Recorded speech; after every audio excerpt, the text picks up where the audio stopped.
shared the links with all of you so that you can get to know more about us, join our community, join us on socials. All of us, whether you're a seasoned manager or a team leader, or you're a young professional navigating your career path, understanding the nuances of appraisals can make a significant difference in how you grow and achieve your goals. While we uncover some of these intriguing aspects of appraisals, there's going to be things you might not have even heard about. Ever wondered how budget constraints affects appraisal outcomes, or how appraisals can differ between revenue generating and non-revenue generating functions? We'll be unraveling, these behind the scenes details and conversations, turning what can sometimes feel like a very mysterious process into something more clear and actionable for all of you today. Joining us in this journey are two incredible professionals who bring a treasure trove of knowledge and experience across industries. They will guide us through these important discussions and share their insights with us. Allow me to introduce Dheeraj. Dheeraj is a trailblazing leader in the HR world who's truly making waves. Dheeraj has been recognized as one of Jombe's 40 under 40 HR leaders and has also earned a spot on the top 100 PAI Young Leaders list. He's currently serving as the Deputy General Manager of HR at Kotle Patil Developers Limited, where he's been driving innovative HR strategies. From training and development to performance management, Dheeraj, you bring a wealth of expertise across various facets of HR. Very, very excited to have you with us today. A very warm welcome. And we really look forward to your insights from the HR lens, and your advice and guidance to our young professionals. Thank you so much, Sanya. First of all, for inviting me and having this platform to connect with whole lot of audience right now. So I'm looking forward to this session, and I hope we have a as you mentioned fireside chat. Absolutely. So Dheeraj already mentioning, guys, as we look at appraisals from the HR lens, it's also important to uncover the business or the line manager perspective of the same subject. And I'll take this opportunity to introduce to you our next speaker, Stitadi Ghosh. Stitadi is currently serving as a program manager at Amazon. She's at the forefront of strategic planning for their worldwide contact center network. Her role involves a deep dive into strategic thinking and forecasting, driving excellence in Amazon's customer service operations. Her journey also includes a substantial stint at VE Commercials Vehicles Limited, where she climbed the ranks from a graduate engineering trainee to a deputy manager in just over 2 years, right, Chitari? You bring a wealth of experience across leading organizations, showcasing your ability to navigate complex operational challenges and implementing strategic solutions. And I'm very, very excited and happy that you've joined us today to guide our young professionals, and help us, help them be as successful as your journey has been as a young professional. So, a very warm welcome to you. Thank you, Sanya. I think that was a very warm welcome from your side as well, and I am really looking forward to the chat that we will going to have and how it will help all the young professional uncovering so many different avenues that they are not aware of. So really looking forward to it. Absolutely, absolutely. So let's get into the fireside mode, because there's different aspects of appraisal, right, that are looked at very, very differently from HR or the line managers. And from an employee's perspective, though, they have to balance both of these lenses, right? What insights would you share with our young audience on a couple of aspects related to performance reviews? Is what I'm really, really interested in today. So let's talk about processes. HR is known for setting it up, right? Like setting up the policy, right? Setting up the process, right? Versus the on ground realities sometimes are really, really different or can be challenging as well to sort of implement them. So your take on, data or timelines or just the changes in business plans that affecting the whole appraisal process. So Dheeraj, would you like to begin and tell us about the process? Yeah, of course. performance appraisals is like very core to the heart of every employee. So and every year this is something that this event, or I will call it as an event, that everybody looks forward to. So but of course there are a lot of things that go behind planning the entire event, planning the entire process. So right from it's not just one month activity, or particularly in a particular period. So you have to plan for the entire year from the HR point of view. So it starts with your goal setting, like how the goals are going to get set, how they are going to get connected with organization's goals. Yeah. That goes into planning. So the leaders initially get the download from the CEO that these are the goals for this year. This is what we want to achieve. This is where we want to head. This is the direction in which we want to go. And then they are expected, the HODs are expected to cascade these goals to their team members. And then the process of feedback, it can be on a regular basis, how the feedbacks are to be given, and in the end how the performance evaluation is going to happen against those goals that are set. So generally, it is considered that you have to complete certain evaluation into certain period of time, so that you don't keep on stretching, too many discussions, or too many things, because in the end, you know what you have done as a team, you know what goals were set and how much you have achieved. So generally, a consideration is taken into account that if a team is giving consideration to the continuous feedback on a regular basis throughout the year, generally in a month's time is given to the team to discuss amongst themselves, keep their ratings ready, and submit those lengthy forms to Yeah. HR. And Yeah. then the entire consolidation of the process happens, Yeah. where every department's ratings, their performance evaluation remarks are taken into consideration. Then it goes through a whole lot of analytical process, and then in the end you finalize on the ratings, and it leads to increments. So Shitani, it's been tell a us difficult about. Sorry, work sorry. to. Yeah. Yeah. Go ahead. Go ahead. Sorry, I was saying it is always a difficult way to consolidate all these things together. Yeah. Considering the number of people that goes through this. Yes, it is challenging. Yes, there are a lot of follow-ups. Yes, we have to keep pushing the manager, everyone, to get get the desired output. So those end months of the appraisal are always very hectic for HR. Always. Absolutely. So I was saying, Shitati, talk to us about those lengthy forms and these timelines and the process that has been just very beautifully laid out by Dheeraj for us.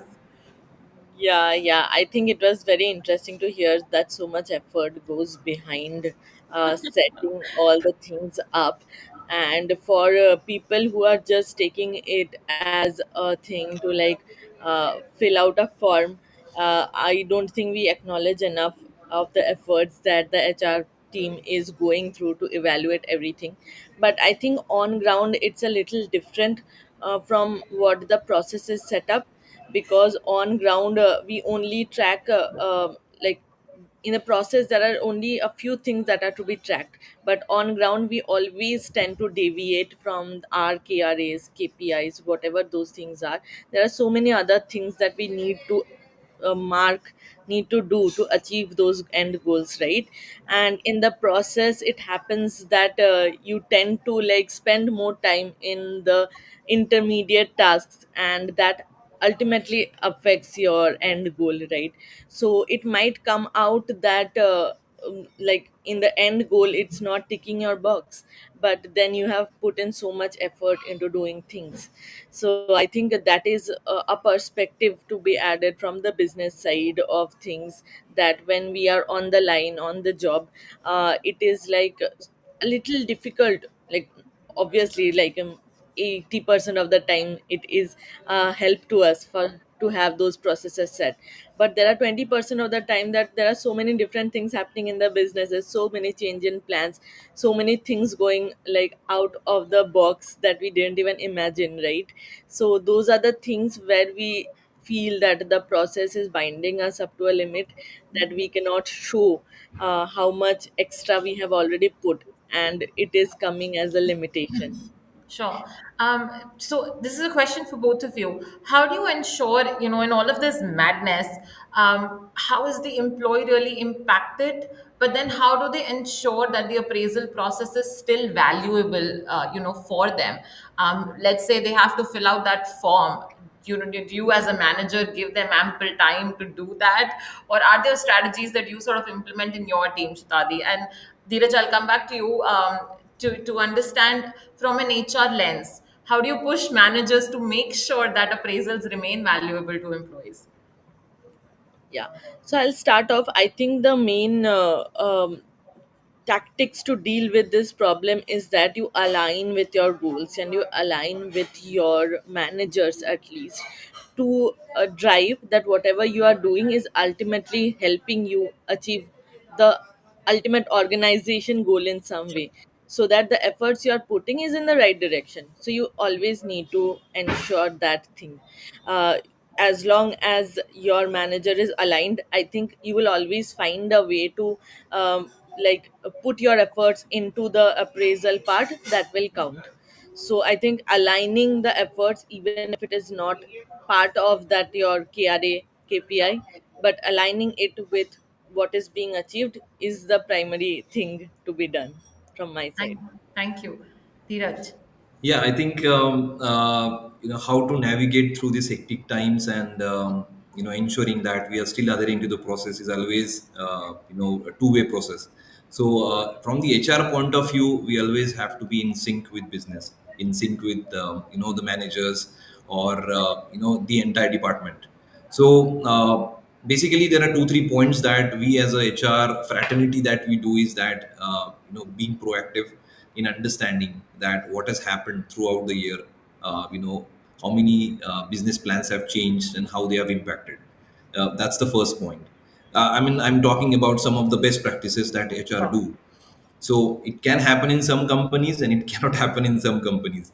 But yes, these are some of the best practices that HR do, being proactive in understanding what are the business plans and how they have changed over the period of 1 year and how it is going to impact. So if we are there, so it's always good that before we launch the appraisals, we connect with the managers and we make them understand that how this year's appraisals are going to happen and how they are going to address the change of business plans. So, possible solutions will definitely come out through discussions, how they are going to address. But yes, the main crux will always remain, as Sitaji mentioned, that the direction in which we are heading is that aligned. Yeah. So, the performance of a team member or performance of entire department, how that has been aligned with the organization's direction, Sure. because the direction never changes. Your targets or certain plans will change, deviate a little bit, but the direction will never change because that's the organization stands for.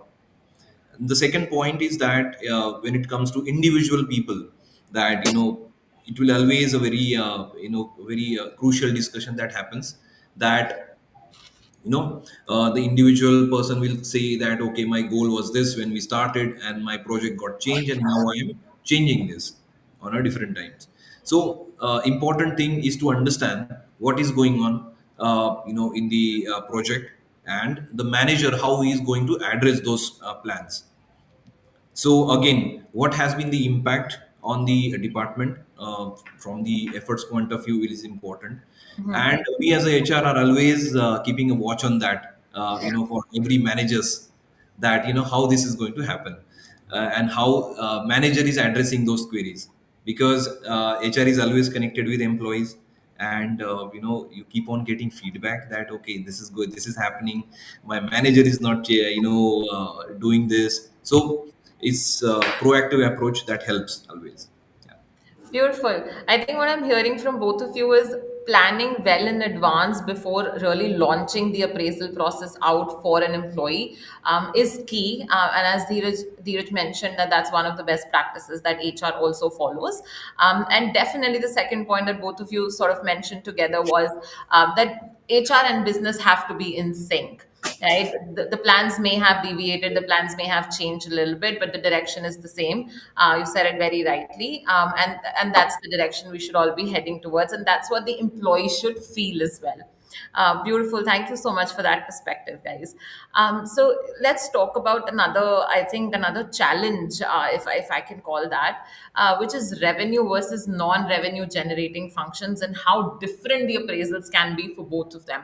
Um, and I think there's different perspectives here. One is there's data available for revenue generating function, and it sometimes becomes very, very easy, but that can also sometimes be a challenge. And then for non-revenue generating, it's so subjective. So how do you as HR or as line managers make sure that it's still fair, it's still transparent, even though it's very subjective? And again, talk to me about the impact of this on the employees as well, right? Because a lot of this impacts the employees as well, and sometimes they're just super confused, especially the non-revenue generating functions, because they feel like it's just not fair for them. So talk to me about that. Shitadi, do you want to go first? Yeah, of course. I think from a line and business side, how it impacts is that non revenue generator functions are as important as the revenue generators, and you cannot ultimately achieve the business targets without going through that functions. And the like hindsight to that is that people are not really up for taking it, right? Because those efforts will not be backed by data, those efforts will not be backed by numbers, will not get translated into like profit margins increasing or cost reducing, whatever it is. So it's a effort that you cannot quantify at the end of the day. So no matter how much you like put it in a qualitative manner, it will be a subjective thing. Yeah. So it is very difficult to like put people up for those tasks, and you as an employee to perform those tasks in a way that it will come across as you have achieved your targets. So it is a very difficult thing, but I think from a business side, from an employee side, how we do it is that we try to split it up. We try to have at least a good balance of revenue generating tasks and a non-revenue generating tasks also, because without the non-revenue generating we will never be able to achieve that, right? So it is important, and it is important for the managers, the skip levels, to understand that this person is at the end of the day putting efforts in things that are maybe not directly translating into the business objectives, but without that you are stuck at one point for the business objectives. So everyone needs again to be appreciative, to be acknowledging the efforts that are being put into the non revenue generating tasks. And it's a responsibility of the manager to split the tasks in a way that any employee is able to like perform revenue generating numbers as well, but they are also doing some part of the non revenue generating part. Yeah. So that is from the business side. So, Dheeraj. very well said, because that's exactly the point also I wanted to bring out. That, yes, first of all, revenue generation and non revenue generation itself is a very, very difficult term to say. Both are part of business, and the both are trying to achieve what business is trying to, aiming for. So, only the ways in which we achieve that are different. Uh, I would not. That is always a very challenging thing because during the appraisal, from the business point of view or from the CEO's desk, what I can say is that there always are strategies being made that which department is to be looked forward. Which is contributing more to business, and the non-revenue generating departments always get a backseat. But of course, how do we navigate from the HR point of view? This point is that in order to ensure that it's a fairness in the entire process is kept, is identify what is the business impact that these non-revenue generating teams or departments are doing and highlighting those things to the management. That is point number one. And how this can be highlighted, of course, is that we have to present some data, because without data you cannot show the business impact, though it is revenue or non-revenue. Yeah. Somebody has said, it's a very famous statement, that what gets measured, that can be controlled, and what gets controlled, that is can always be improved. Okay. So non-revenue generating teams can always show how they have improved the process efficiency. They can always have some calculations, quantitative, like this much amount of time was getting invested Yeah. to complete these many tasks. And now, because of the improvement that they have done, this is now the time is reduced. So even though you are non-revenue generating teams, there is always something that you can measure from the process efficiency, and of course how these goals, whatever that you have set, they are aligned with your business objectives. So that alignment also can be measured. That organization is deciding that we want to be number one in customer expectation or customer orientation. You can always find out that how your training and development department is more aligned, ensuring Yeah. that more of investment is done in customer orientation training. you Sure. know Training and development is considered to be non-revenue. So Yeah. but you Right. can always show your alignment that this is how it is done. Same way administration department will always show that how their processes are helping their employees, helping their customers, in ensuring the smooth experience for the support services, so through implementation of technology or process improvement. So Sure. I think this is how as a HR or as a manager, we have to keep in balance. How are we replicating those things in performance appraisals? How well defined these things are. So if we are giving a vague reasons, okay, I worked on 100 customers and I resolve their queries, will is not only going to suffice the work. Yeah. Yeah. Thank you. I think very, very real examples, you guys shared, and how you mentioned that there's always data, even when, your tasks may be considered to be subjective or more qualitative. There are ways to calculate, the impact that you've made or the return on investment that you've been able to achieve. So thank you so much for sharing these examples with us today. Just building on this again, Dheeraj, you very rightly mentioned that there's sometimes this focus on revenue generating functions versus the non revenue generating functions. Is that also a reality when it comes to, budget versus equity when we talk about that? Are there rating adjustments that happen because of that, or does the bell curve become limiting?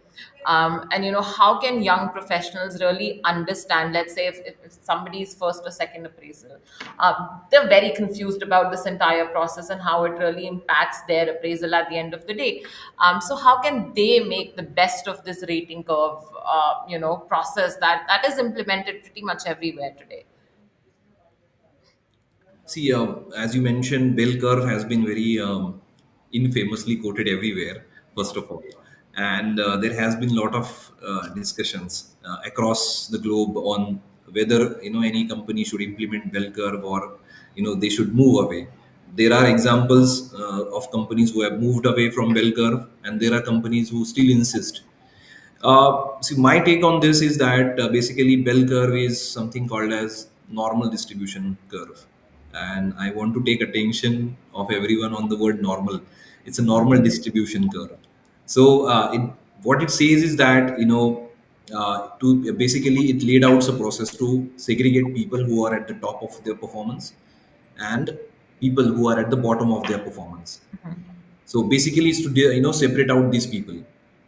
What is happening is that though the bell curve intention and the process is very well laid out, very clear, but the way in which it's carried out by the managers is always a difficult work. So what I have seen so out is that uh, you know you train people or managers on a lot of leadership skills or different things. There is very less amount of investment that has happened on training managers on appraisals. So how to conduct those appraisals, how to set the goals, and how to evaluate the performance. That's what is seen. So basically, if the manager carries out the appraisals in the right manner, that means setting up the goals based on the individual's potential, rather than just to writing down number of things to complete, and the common to everyone is not going to suffice. I mean, imagine a manager having a team of 20 software engineers or 20 design engineers, and setting goals for everyone as the same, irrespective of their experience, irrespective of their background or intelligence or their capabilities.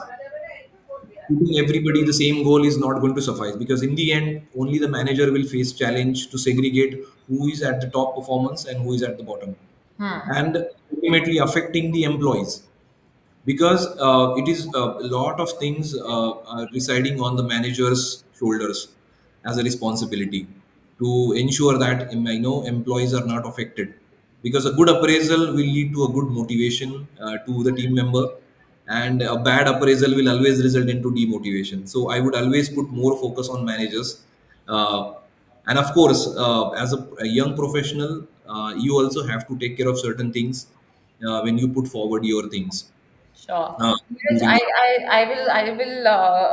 I will want to ask you something here. You mentioned very interestingly that a manager should always have individual goals and make them very personalized and individual as per the employee's capability. But then how does benchmarking happen, and how will that bell curve then suffice? And where will he put those 20 software engineers? Just out of curiosity, I'd like to understand that, and then I'll come to Shatadi, and we'll go back to the original question that we're talking about. Yeah, sure. Because see, what has been seen through my eyes or from through the HR point of view is that when somebody gets unexpected rating, you are expecting, let's say, a very good rating or excellent rating, and you get only normal rating or good rating. So a good rating is always considered to be very average, and there is nothing about it. But good rating is a good rating. And a second thing is that it is you are always comparing your ratings with other people and linking it to your increments, how much percentage I'm getting, and that's where you start discussing with manager that why my rating is this, why my percentage is like that, because you are always relating your ratings to other person. That's the very very very common thing that happens, and you always start comparing that this much person has done this much of work, I have done more. So what happens is that a manager has to understand the individual capabilities, so that he's setting the right goals for that person, so that this, when you compare the relative ratings, then at least you can address those things, that because when you imagine, every individual is different. There are people who are doing excellent in their engineerings, who are excellent at their work, and who excellent at their the processes that they carry out, Yeah. and there are people who are only having degrees but are not delivering, converting that to performance. And if you set same goals for both the people, that would be unfair.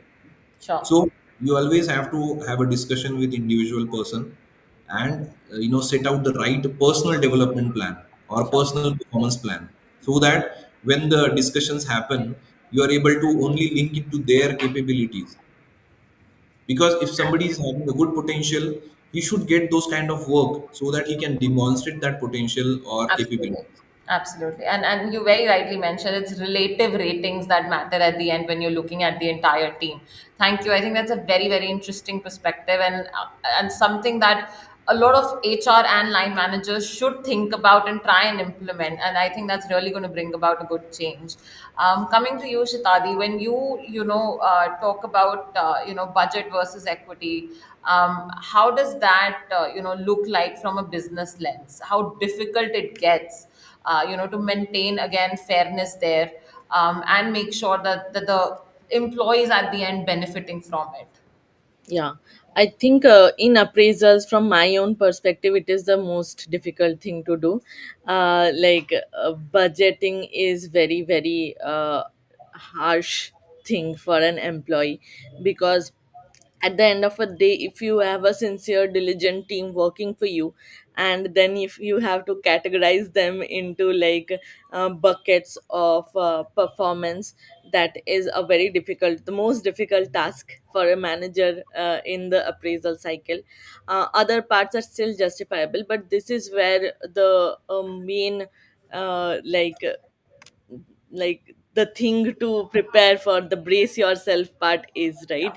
So as a manager, as a team member, it is difficult to think of a part that even after the efforts that you have put in, you have been put under a bucket that is not as per your expectation. So from that side, I think any team member, any leader, any manager, is never up for the task of putting any of the team members into the lower bucket. So they always feel that even though there have been some lag, even though there have been some misses, at the end of the day, any employee has put in the best that they can, and then categorizing them in the lower bucket is the most difficult thing to do. At that point, it comes into the employee's mind, into the manager's mind, that maybe I just categorize them all as equal, Yeah. because that is the fair thing to do maybe. But yeah, there are some restriction, there are normal distribution, there is the bell curve. So at the end of the day, that is not the reality we can follow. So I think from the business side, it is important to set the right kind of expectations with employees, with the team. And even if there are instances where you feel that the task that is ongoing may impact the appraisal in a certain way, it is at least expected for a manager to intimate the employees Sure. that even though you think you are putting in a lot of effort, and even though this is happening, but the way it is currently going might lead to a certain like it might take you a step back.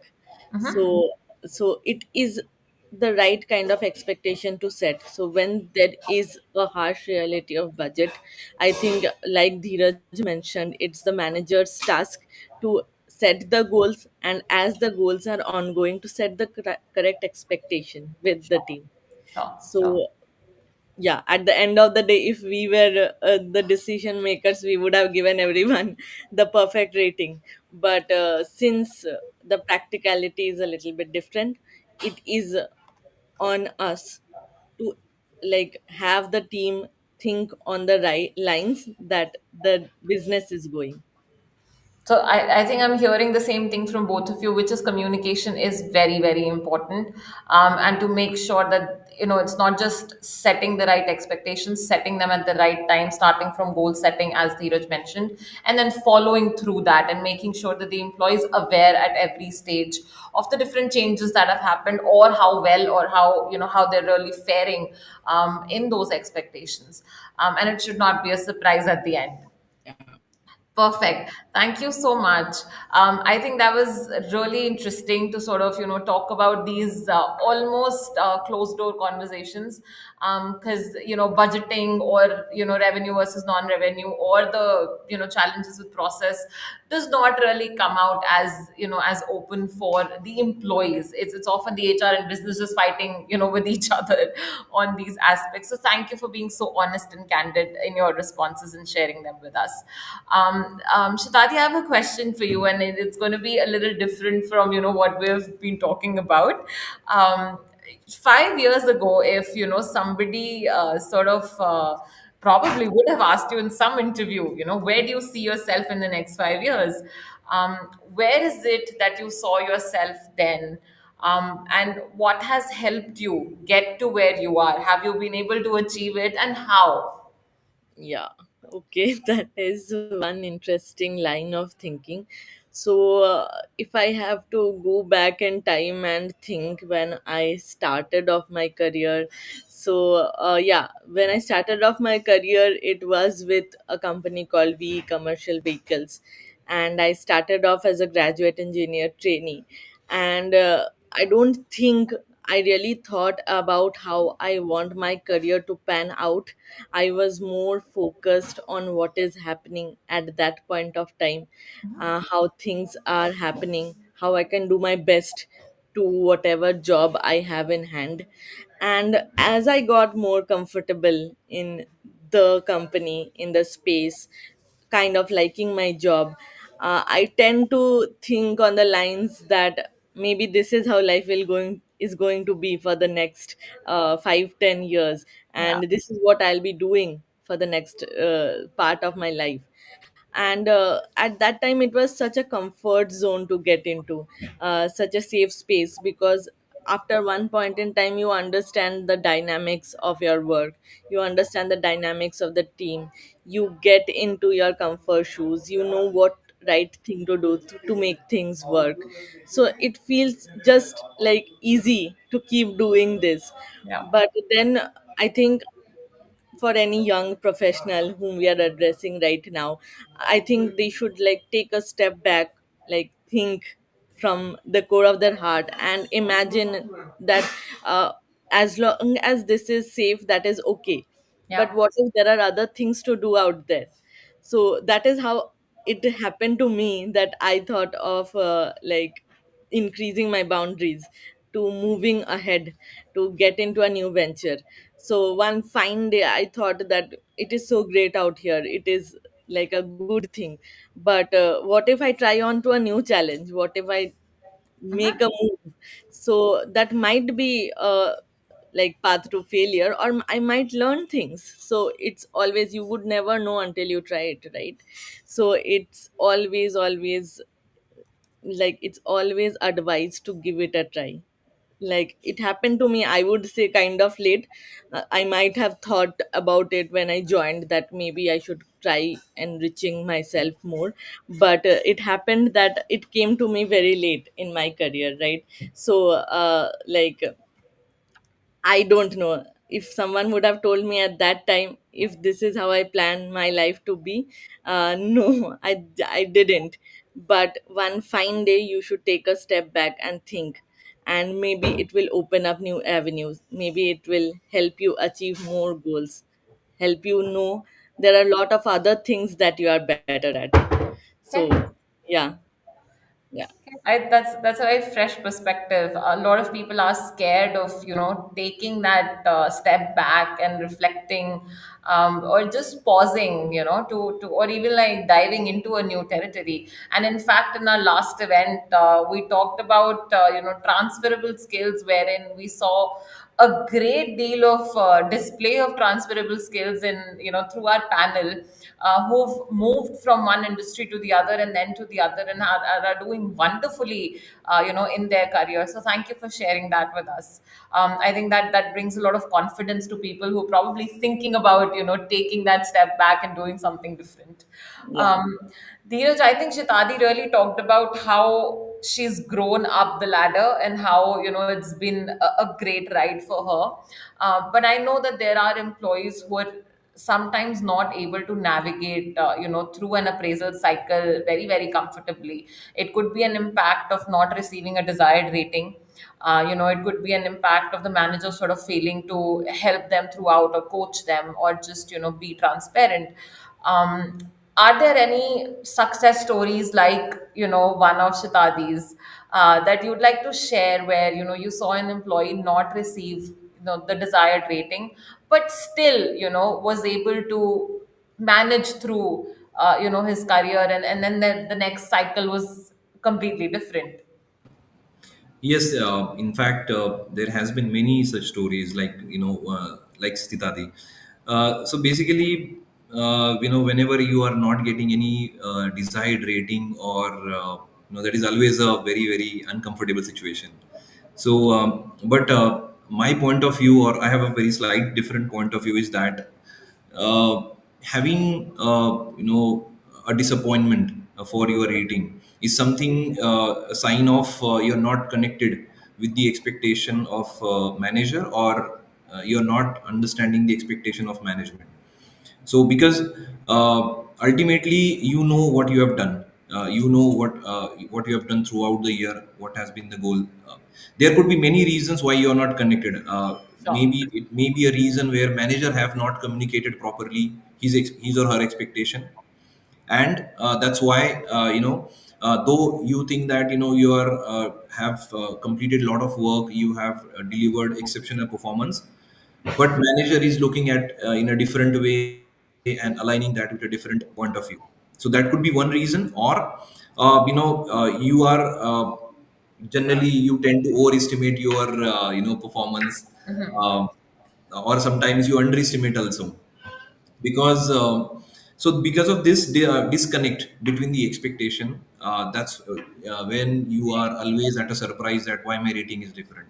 Sure. So okay, so once that happens, imagine a situation if I am was rated 5, excellent, excellent, and suddenly after two consecutive good performances, I suddenly get a normal rating, even though the work has increased, even though I have done a lot of work as compared to last year.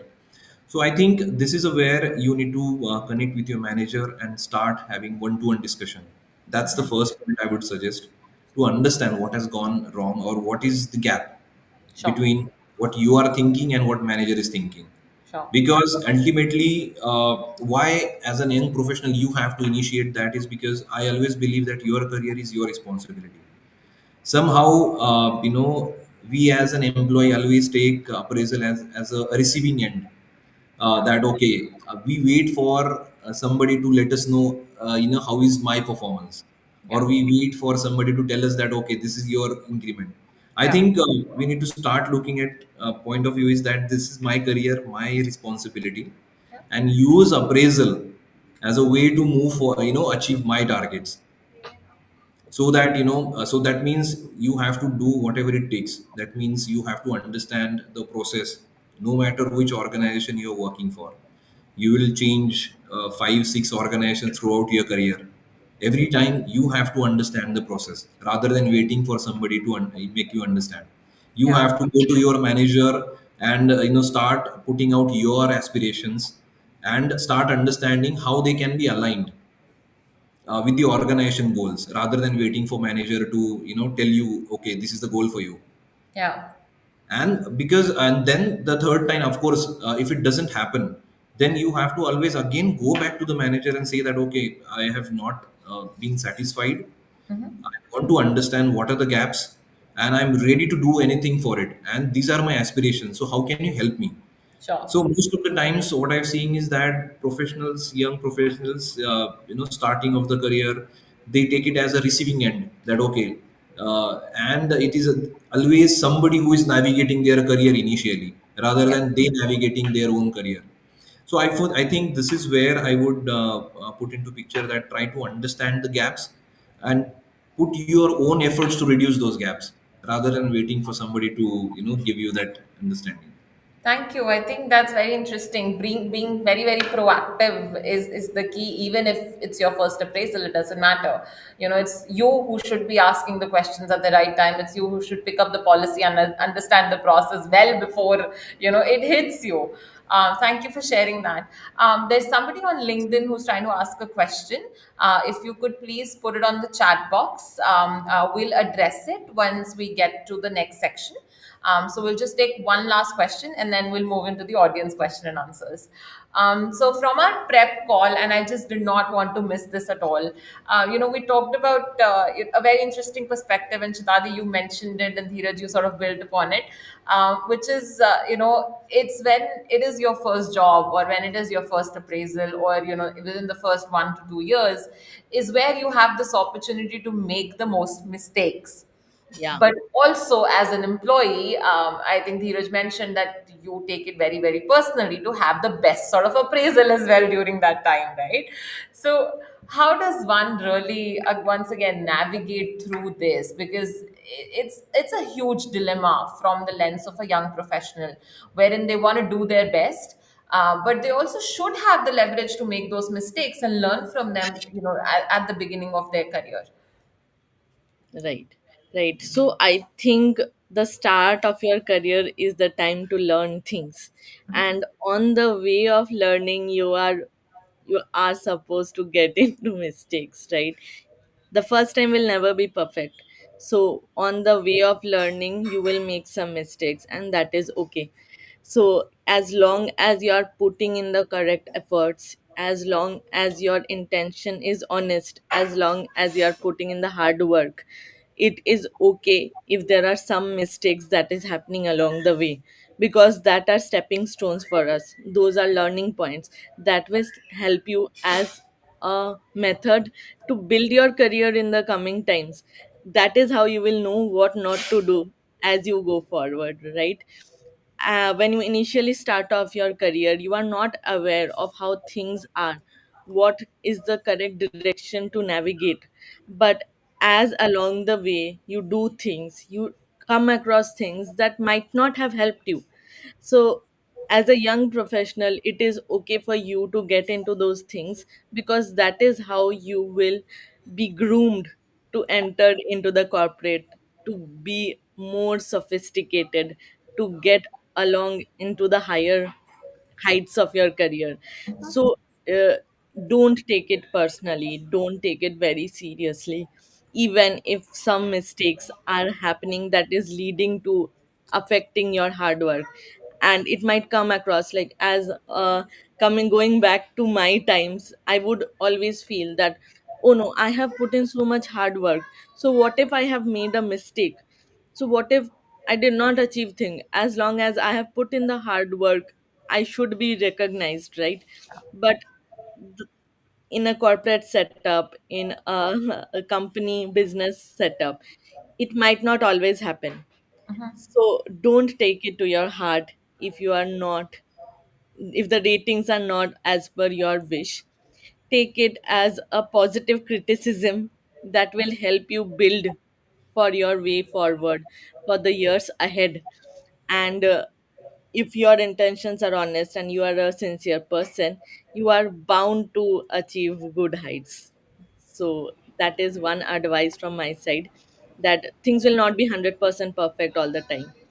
And even if you are a hard working individual, you are supposed to come into ways where things will not turn out your way, Yeah. but take it as a self learning experience and move forward.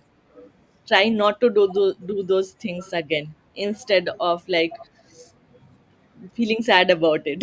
I Yeah. think Dheeraj would have a different opinion on it, but yeah. No, No, I Dheeraj, think very quickly, I think we'd also want to move to the audience question and answers in the next 2, 3 minutes.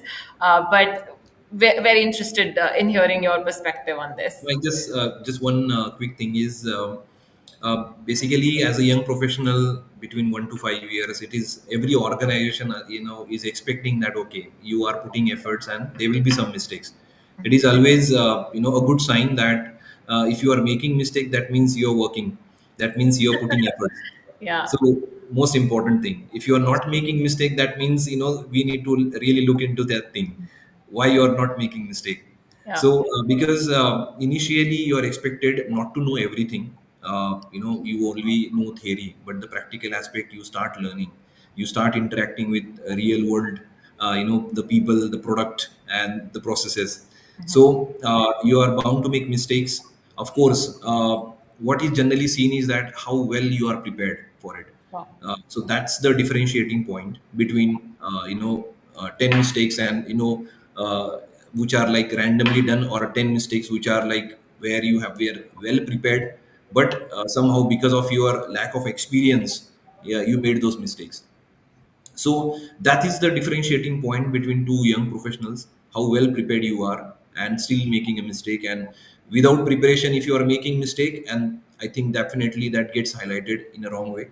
Yeah. uh, but I would always encourage the person who is well prepared, who does his homework, comes to work with a good intention, as Sitadi mentioned, and then you are making mistakes. Absolutely, the organization would really, look into this and help you improve on that. Sure, sure. I think, So yeah, very interesting. If you're not making mistakes, then it's going to be questionable. What are you really doing as a young professional? Because you're supposed to be learning. But I think you mentioned very correctly, Shatadi, that you should not be taking it personally, at least in the first 2 years of your, professional career. Just go with it, just learn and understand the processes before you really question why my rating was a certain rating. Correct. Yeah, and also don't be carried away with, if you get a 4 or 5 within your first or second appraisal, Yeah, because the picture could be totally different. So it's better to learn first, and then start questioning on your appraisal ratings, because they don't define you. absolutely, absolutely. Yeah. Thank you so much. I think there's a lot of questions coming in from the audience already, and we should head to that. So brace yourself. There's an interesting audience that has joined us, and now we'll just take the first question that I have here. Um, so Gaurav Nidhi from IIT Jodhpur has asked, "Sir, can a sales marketing in other industry switch to IT sales and marketing?"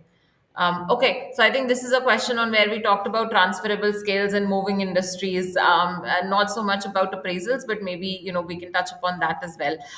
So how can a person from sales and marketing switch to IT sales, if there's any perspective from both HR and Shatadi, your own personal experience, if you'd like to share that. Yeah, I think as long, like, that is a very interesting point on transferable skills. So as long as you're learning enough of the transferable skills, you have a strong hold on changing functions and industry. So that is just a part of it, right? But I think your move of switching should be, even if you are trying to switch organizations, either your function or your industry should be the same in the first move that you're making, right? So don't try to do something completely new. Try Sure. to like have the skills set that you have, try implementing it in a different environment, learn from the second environment, and try moving from that to the third. So if you are in sales and marketing in maybe manufacturing company, for example, so try to build on the sales and marketing experience, then yeah, go on to sales and marketing in a different domain, maybe a real estate company, then maybe move on to IT. Then you will at least know the nuances of sales and marketing. So among the function and the industry, try to maintain a, try to maintain at least one of them constant while you are making a switch, because that will help you perform better in your next role. Sure. Very interesting. Dheeraj. Yes, from the recruiters market, I would tell you the point of view. How can somebody switch from one industry to another one? Yeah. Two aspects very quickly. First thing is that it has to reflect in your resume. That's the first point. That so how it has to reflect is up to you. Like if you are in one industry and I want to go into IT sales, somewhere it has to show in your profile, either as a certification, either as a education, either as a you can take up an external project, or you can gain some knowledge through some courses and mention it there that you are ready to you understand the product, the IT product or any other product, and you have some experience, so you can go for some external consultant assignments, short assignments, Yeah. and have that experience mentioned in the resume. That's the first point, to break that thing, because uh, reality is that hundreds and hundreds of resumes are coming to somebody. They are always looking for the highest percentage match, Yeah. where you have same experience, industry experience, same product knowledge, always preferred. But you want to break into those things, so you need to break the first step. And the second step, of course, when you, let's say, get an opportunity to present yourself during an interview, you have to be knowledgeable enough to speak on that product. Now, how to gain that knowledge, I think everybody knows through enough courses, experts are available. So when you speak, get that opportunity, don't lose that. Again, preparation will always help. Sure. Very interesting. Thank you for sharing that. And I would, urge you, Gaurav, to also maybe hear the recording of our previous event, which was on transferable skills. And a lot of, similar and different insights were shared there as well, wherein, having those core skills, making sure you stick to them. Or as you very rightly mentioned, your resume should highlight, what is it that you've done in order to be where you want to be. So thank you for sharing that.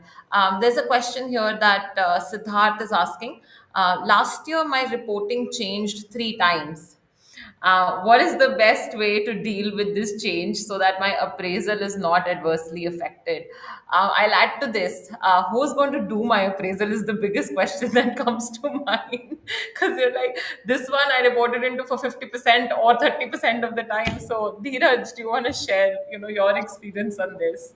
Yeah, first of all, Siddharth, I feel you, man. Uh, very, very disheartening that your manager got changed 3 times. Yeah. So, but yes, very, very tough time. I hope my advice helps you. So, but first of all, is that as I said, you are the rider for your own career. So you have to take that responsibility. What were the goals that were set initially?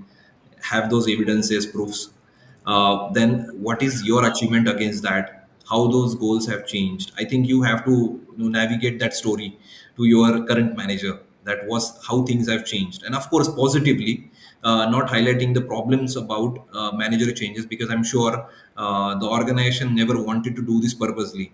There could be limitations. So, okay, accepting that thing first, that it has happened positively, more importantly, and then telling your story, that what you have done throughout the year, what were the goals, and of course, making your manager understand that how you were able to navigate through this change of managers, how you have taken that positively, how you are still being focused on the department's focus rather than your own this thing, how you were still contributing despite this change, would be very important to tell. And I'm sure the manager who is your current manager would definitely understand that the challenge he understands, but what he would like to see is that how you have handled it, and how you are putting your evidences in place, and still aligning your efforts into the department's objectives, would be a Sure. very key point. Sure. From the manager's perspective or the business perspective, Shitadi, is there, an insight that you'd like to share here? Yeah, I think the most important thing is to like make sure that your last manager is transferring whatever work you have done to your next manager. So that is the most important thing. If it is coming from your side, it will not be as much accounted for if it is coming from your manager's side. So if that is not the case, ensure that your skip is aware of all the efforts that you have put in, all the work that has gone into till the time you were reporting into your last manager, and your current manager is on the same page as you were with the last stint, so with the last manager. So it is important. I know it is a very for an employee, it's like doing the same things over again, building a rapport over again, and it is demotivating at certain points. It's difficult to deal with. But as long as you are accounting, you have taken all the necessary steps, you have jotted it down, put it down, and ensured that everybody is on board, you need not worry about it. Your efforts will not be wasted, because Absolutely. all the time from an employee's lens we feel that once our manager is gone, then who will back us up? So make sure that you always have the data handy, the efforts validated through someone, so that it can be transferred on to the next one. So that is one important advice from my side. Thank you. Very interesting. I hope, Siddharth, that really helps you. One is to make sure that the transfer happens smoothly, and second is to have the evidences available, right, in order to back your own story up and be proactive about it. There's a question from Bhavya here. You talked about continuous feedback. I think it's coming to you, Dheeraj. My manager doesn't have the time for it. Is there another way to get continuous feedback? Something that I can do to know if I'm doing the right thing? Yeah, it's something that I have also gone through my career, and I'm sure many of the employees are still going through it. That manager is not giving continuous feedback. So, of course, I would like to mention my personal experience, what I have done. So, I have been fortunate enough to see managers who are giving continuous feedback, like on a daily or monthly basis, and I've seen managers throughout a year not giving any feedback. So, Bhavya, I think so. I understand that that's very like ambiguous situation where you don't know whether you whatever you're doing is right or wrong. So, again, it comes down to the points where you have to start communicating to manager. If that manager is not coming, that's the first step anybody would take, and that's what I have done. I have done, if somebody is not giving, I have repeatedly went to the manager and asked that person to ensure that, I need to have a discussion on this and I need to have a feedback. Thank you. So, and that's the first point. The second point is, despite your efforts, if manager is not giving time, and it is not happening, so you have to keep that record. You have to keep a record of your own achievements, what you are doing. If you are not able to understand, you can always connect with the cross functional managers. which are actually what I can say, the logical managers who can at least, who are seeing your performance, who are being impacted by your performance, they can always give you a good feedback. There is something called as 360-degree feedback, uh, which is very common term in appraisal. 360-degree means all the stakeholders who are getting impacted by your performance. They can be your team members, they can be of course your manager, they can be your other cross functional team members, they can be skip level as Titadi mentioned, people, or the other managers, other departments. So it's always good that if the manager is not giving feedback, you take feedback from other people who are getting impacted by your performance, and keep it as a, again, documented evidence, documented thing, that okay, and that I think will give you some perspective that how you are performing. Sure. Interesting. Thank you. 360 degrees the way to go for you, Bhavya. Don't wait for your manager to give you feedback. There are other avenues that you can leverage yourself in order to get, the information that you're looking for. Mukta has a question, and I'll direct that to you, Shitadi. My manager's priorities are constantly changing. How can I know that my appraisal will be fair if my KRAs have totally changed? Okay, so again, I think it's about tracking your efforts that is going into maintaining the KRAs, right? So you need to have a documented uh, like note where you're maintaining that which part of the year you have worked on what things, so that at the end of the eighth month, if someone changes your KRA and they say that it has not been achieved, then you have a data backing you up saying that for the last 8 months you have been working on something else. So you need to align that with your manager. You need to highlight that first of all, that it is not how things are supposed to be, it is not how I am supposed to focus on my work. And we need to like have a discussion, we need to sit and prioritize the tasks that we are doing. So in case that is not helping, again, like Dheeraj mentioned, like I was saying, uh, try to have your efforts accounted for. Try to have a tracker that is looking after what are the efforts that you're putting and at what point in time, and the priorities that are changing for your manager.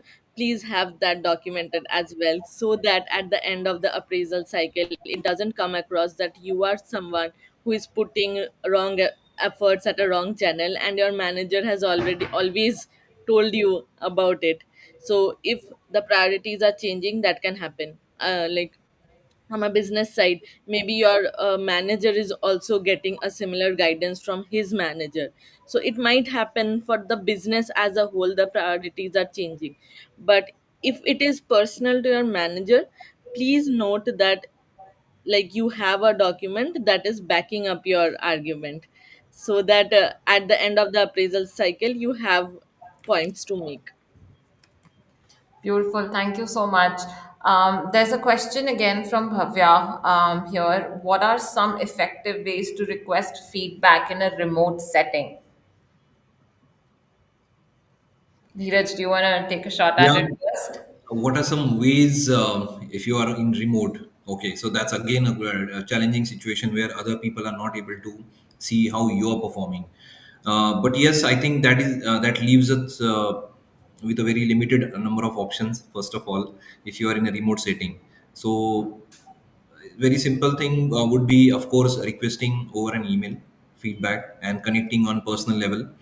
About why are you asking about that feedback, so that maybe you can put it forward in a positive way, that you are trying to get 360-degree feedback, so that you have a feedback, a wholesome feedback without any biases, and that's why you are requesting about it. So that's one way, through email and through personal connect. And second thing is, maybe I think HR of your team, your company can help you in getting that feedback. I'm sure that this approach of yours of getting a 360-degree feedback would be welcomed. It's a positive approach, and I think your HR can also help you get that feedback. Sure. Yeah, I mean that these are the two ways which I can recommend in your remote setting. I'm sure the HRBPs are definitely gonna, love to help out in a situation like that. So reach out to your HRBP. Um, your take on this, Shitadi? Yeah, I think on similar lines as Dheeraj mentioned, but I would add a additional point that don't shy away from asking for feedback.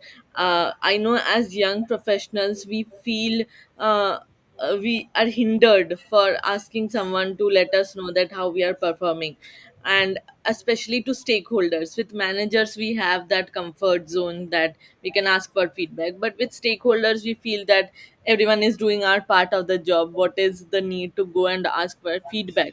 They are not our managers, they are not judging our performance, so why should I go about and ask them?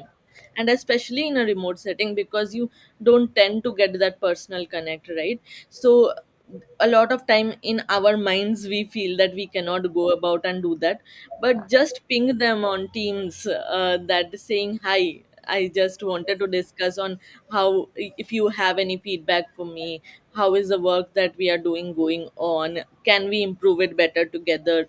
So just make it a normal thing and don't worry too much about it. Start it with a informal Teams connect, put it up in a mail, and if you're still feeling that you are not getting the right channel of communication, yeah, of course, you are, go to your HRBPs, help, ask their help, tell them on how to make it do better. But like, it is okay to ask for feedback. From an employee standpoint, at a lot of times we feel that it is not required, but it is okay to ask for feedback from anyone, even if it is a peer, it is okay. And Thank you.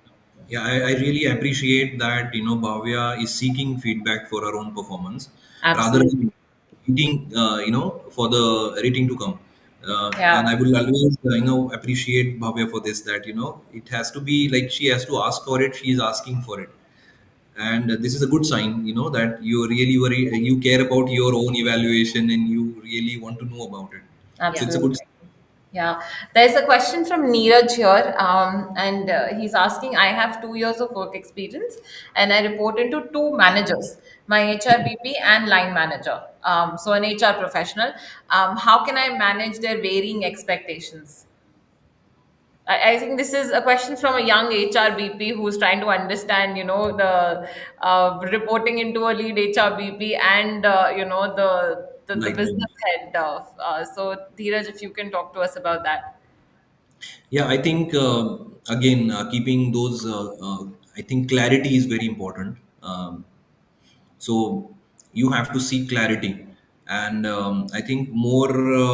I think what the person is, I think, asking for is that if there are conflicting expectations, that would be a very difficult situation, or conflicting timelines. So I think clear communication is the key for in such cases.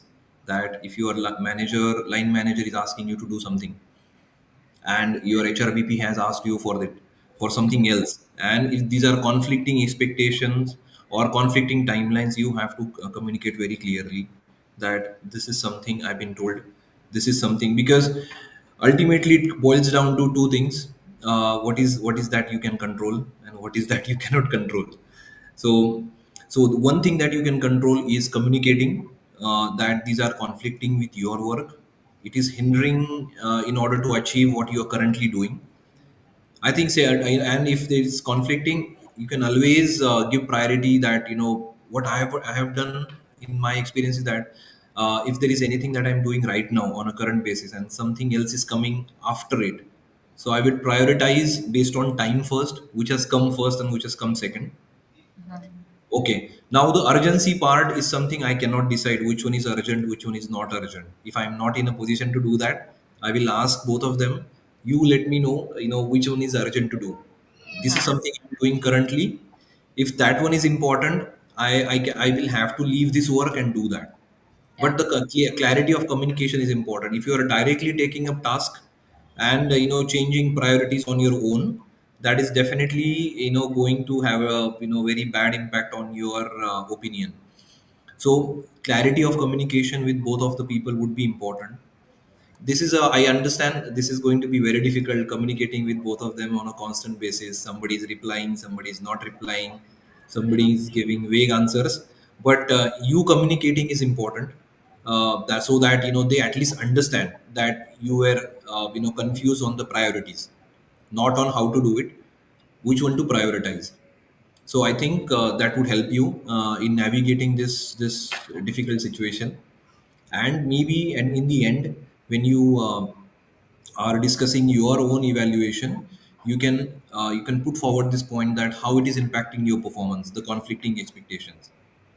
Maybe rather than giving solution, you can ask them that you help take help from them how to solve this during that appraisal discussion also. I think talking from experience, I can just add on, just bring them in the same room or the same Teams call, because that really, really helps. Yeah, And like yeah. you constantly chasing, sometimes just does not bring out the results that you're looking for. But and often, when the expectations are conflicting, if you bring them together, each one can understand that the expectations are conflicting, and then they can get on the same page, and that just becomes really, really easy for you. But I just want to one thing to add. But communicating is important. I have not communicated in my experience earlier days, and I have faced the brunt of missing out on timelines, missing out on completion. So it would be very very bad situation on your, that it was in your control to communicate and you did not. So in the end, both of them would be asking for results. So Absolutely. it's always good to communicate. So you have to get out of that your whatever the hesitation that you have, that how can I ask, or how can I bring them together. You have to start making those efforts in whichever way possible as per your own personality. Sure. Thank you so much. I think that was the last question, and we're also we've extended this a little much. But as we wrap up, this insightful chat, I want to extend a very heartfelt thank you to both of you, Dheeraj and Shatadi. Your expertise and your willingness, to share and be really, really candid with us is truly commendable. Thank you for taking the time on a Saturday morning off a long weekend to do this. But I'm sure your perspectives and your advice is definitely going to stay with our a degree above community and help all of us in our professional journeys. To our wonderful audience as well, thank you for your engagement and thoughtful questions. Your participation has been essential in making this as relevant and as dynamic as we've been able to.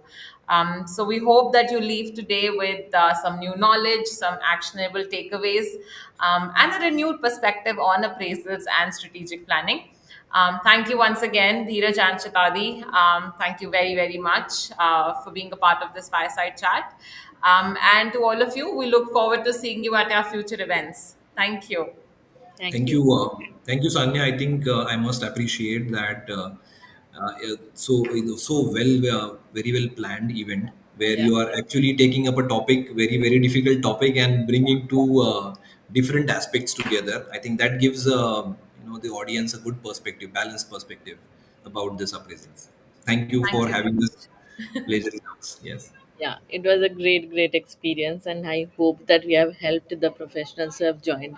And I hope that they'll be able to strive and help achieve new heights. So, thank you for having us. Thank you so much. Take Thank care, you. guys.